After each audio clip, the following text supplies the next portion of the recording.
Ne yaxşı qarşıma çıxmısan, gülüm, tapdığım ən gözəl itirdiyimsən. Ən gözəl şeirdə, gözəl mahnıda, əsl xəyalıma gətirdiyimsən.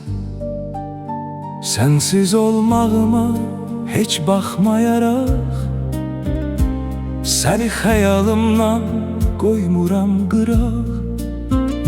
Sən həm cümlə, həm varaq, oxuyub sonacan bitirdiyimsən.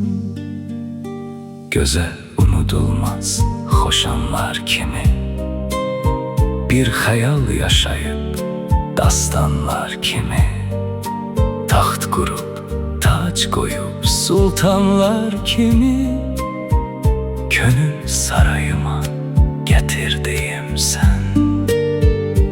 Ən gözəl şeirdə, gözəl mahnıda, əsl xəyalıma gətirdiyimsən.